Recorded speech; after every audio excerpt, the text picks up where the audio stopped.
Across infinite timelines, history follows many paths. Some lead to peace, some lead to collapse. This story does not involve superpowers. No heroes in capes, no magic, only people, power, and questionable decision making. What if one man's ambition changed the fate of the Arctic? What if the United States did not just talk about Greenland, but decided, hey, let's just take it? Welcome to an alternate reality, a timeline that could have existed and maybe still can. And yes, someone somewhere is probably already writing a strongly worded tweet about it. Greenland is not just ice. Beneath the frozen surface lie rare earth minerals, oil, and military bases. Basically, it's like Mother Nature said, here, I put all the good stuff under snow, and humans will eventually screw it up. As climate change melts Arctic ice, new shipping routes open, new wealth emerges, and new conflicts ignite.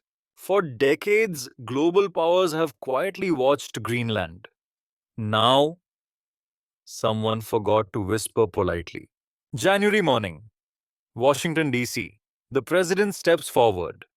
Journalists hold their breath. And then he says, Greenland is vital to American national security. We can no longer rely on weak international agreements.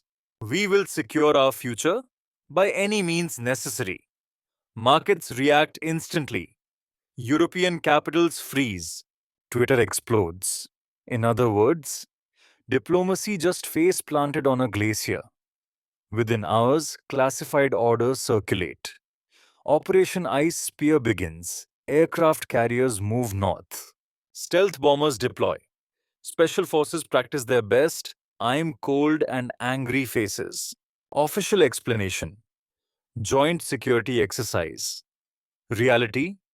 America's subtle way of saying, sorry Europe, but we're gonna borrow some ice. Before dawn, American troops land near Pitofik Space Base. Snowstorms reduce visibility. Arctic winds cut through armor. Satellite dishes pivot. Radar systems beep nervously. The ice feels it. The snow feels it. And probably a few polar bears are filing complaints. History changes direction. And somewhere, a Danish diplomat sighs audibly. Denmark responds immediately. Greenland is not American property. This violates international law. We will defend sovereignty. NATO emergency meetings activate. But here's the kicker. The aggressor is the alliance leader. NATO fractures from the inside. Somewhere in Brussels, a bureaucrat says, well, this escalated faster than my coffee order this morning. Europe moves fast. Germany deploys Arctic-trained units. France sends naval strike groups. Norway mobilizes northern defenses. For the first time in decades, Western allies prepare to face each other. The Cold War atmosphere returns. And yes, somewhere a British officer whispers, well, this is going to make for a very awkward cocktail party. The battlefield is not only ice, it is information. American media, strategic protection, European outlets, illegal occupation, fake videos spread, propaganda floods timelines, truth becomes the first casualty. And memes. Oh, memes become weapons of mass distraction. Russia waits. Submarines reposition beneath Arctic ice. Missiles enter standby mode. Privately, they celebrate Western division because divided enemies make for excellent chess partners and possibly a vodka toast or two. China plays a different game. No soldiers, no speeches. Only economics. Rare earth markets spike. Arctic shipping investments surge.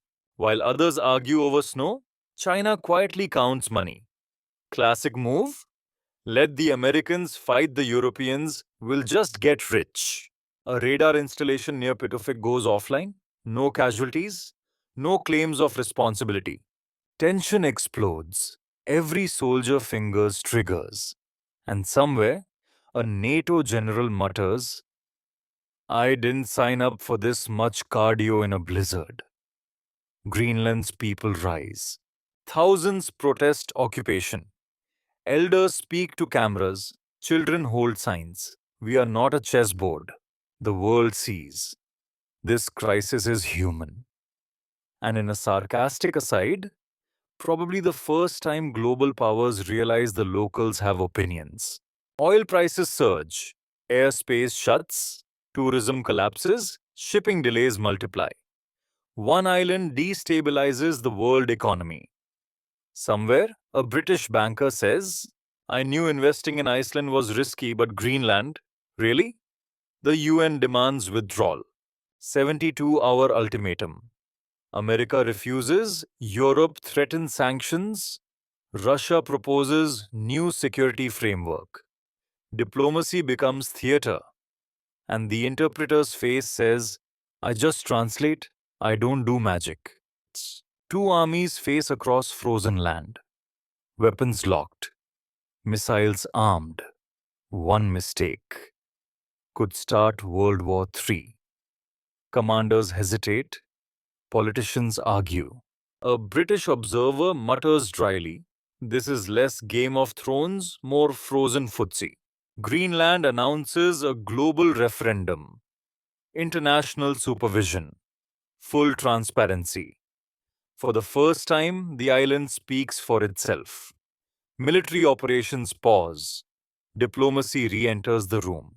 And somewhere, an American officer thinks, well, at least someone remembered civics class. This timeline did not end in fire. But trust is broken. Arctic militarization accelerates. Greenland is no longer isolated. It is central.